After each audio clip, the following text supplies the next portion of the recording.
Hello everyone, this is Nature Angel. If you are new, welcome. And if you are returning, thank you so much for returning. You know, I appreciate you so much. In today's video, I'm going to be talking about something that I think is pretty important if you are going to be a school psychologist.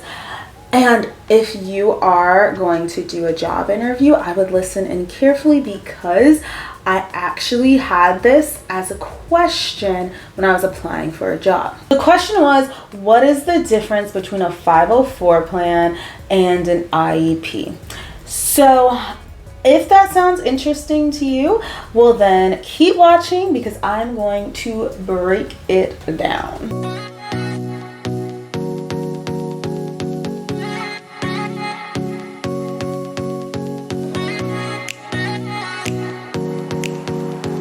Specifically in this video, I'm going to break down accommodations, which is usually used in a 504 plan, and special education, which is usually used in an IEP plan. So that's the two things that we are going to focus on in this video. So accommodations, what are they? They are not a change in curriculum, but instead are access to things that can help the student to better succeed in school. Some examples of accommodations could be preferential seating, having a calculator, using a fidget. Usually though, accommodations are tied to a 504 plan.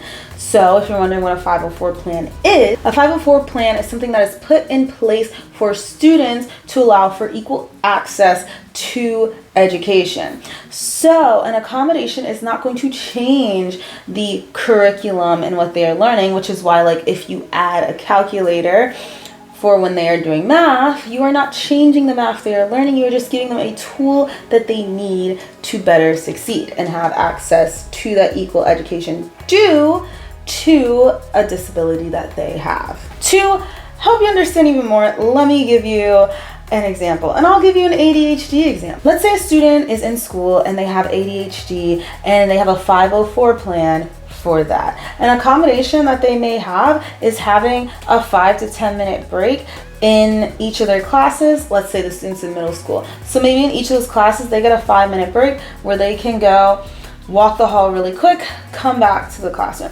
Other students wouldn't have access to that, but this student, if that is something that helps, and the team in the school decided that that is something we can put in place to help this student, that's something that's an accommodation. The nice part about a 504 plan is that it follows you through school. So while some teachers may already do this, like maybe there's a math teacher and that math teacher does already allow for that student with ADHD to get a break, that doesn't mean that every teacher has to do that. But if there is a 504 plan that says, no, the student has this, then everyone must adhere to that, and it is followed with the kid throughout school. Every year it is reviewed to see if there are any changes that need to be made. All right, let's switch it up a little. Let's go to special education now. Special education is specific and can contain changes to the curriculum that is being taught to the student. Special education services are provided through an IEP,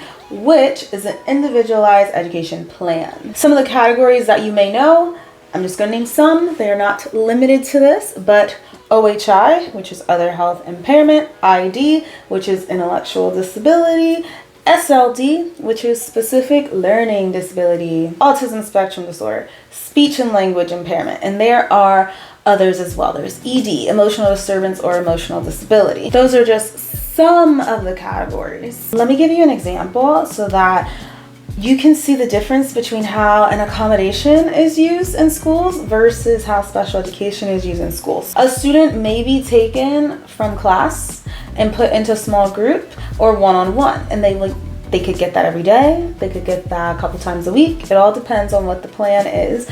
Another thing, sometimes if they are in a grade that participates in the state testing, and let's say the kid is receiving services for intellectual disability and it was deemed that they are not able to take the state testing how all the other kids are, well then the student might not even have to take it, and that would be a change in curriculum because they are not taking the same test that everyone else in the building is. And same as the one-on-one or the small group, you are pulling them from the classroom so that they can get extra support.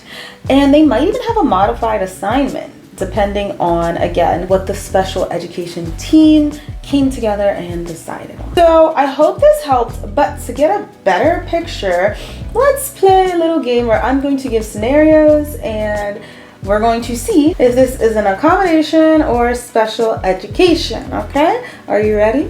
Let's do this. So the scenario is a student that has dyslexia. Tell me if this is an accommodation or special education service, okay? The student with dyslexia is receiving reading intervention.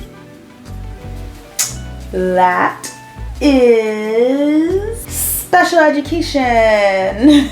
You are changing.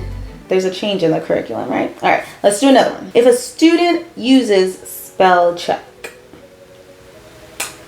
that's an accommodation because they can do that right at their desk or wherever they're at. You're not changing what they're working on or anything. You're just providing them extra help and support. Now, before I go on with more scenarios, do not get me wrong.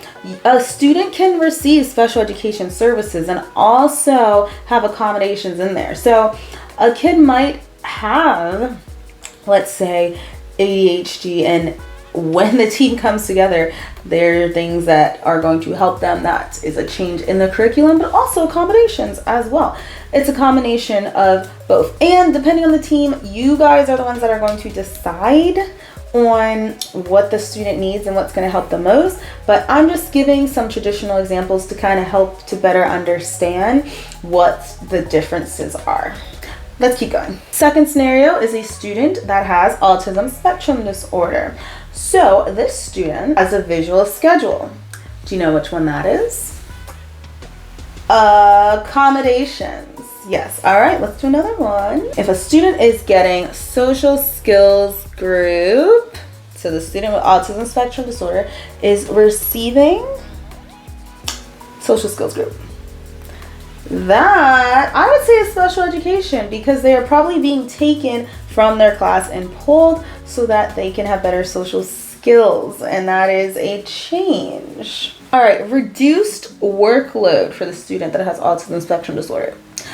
This is special education, probably in the IEP, because if you are giving them a reduced workload, you are still basing a grade in the classroom just like everyone else, except on less work. You are changing the curriculum. That one's a little more obvious. I feel like the last one, social skills group, again, you could make an argument that that could be an accommodation. But at least when we do it, it's usually in the special education portion. Again, that one's debatable. I feel like the reduced workload one, though, that isn't really that debatable because you are changing their curriculum. You are literally changing what they are doing in the classroom. Let's do one more. A quiet space in the classroom. I would say that's an accommodation because you're not changing the curriculum. It's in the classroom. They can go to that quiet space for whatever the specified amount of time is. They're not missing instruction. There's not a change in instruction. It's there if they need it. And then they can come sit back down in their seat, not disturbing anyone, not changing anything. So this video was done a little different. I kind of like this style where I go through two different things that are helpful for school psychologists. And like I said, may even be helpful for a job interview. So keep that in mind.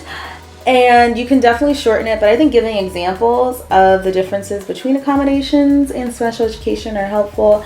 And honestly, knowing the key differences, because a lot of people do still confuse them. Even teachers and people that I've worked with for a couple of years now, they still get the two confused. So it is good to have this knowledge with you for yourself and for others that you work with. If you can think of any other examples, please leave that down below. I thank you so much for watching. I always appreciate that you guys are here and interactive and liking my videos. So if you have any other ideas, ask away. And if you have any comments, questions, concerns, anything like that, also leave that down below. I will see you in the next video. Have a wonderful rest of your week, guys. Okay, bye guys.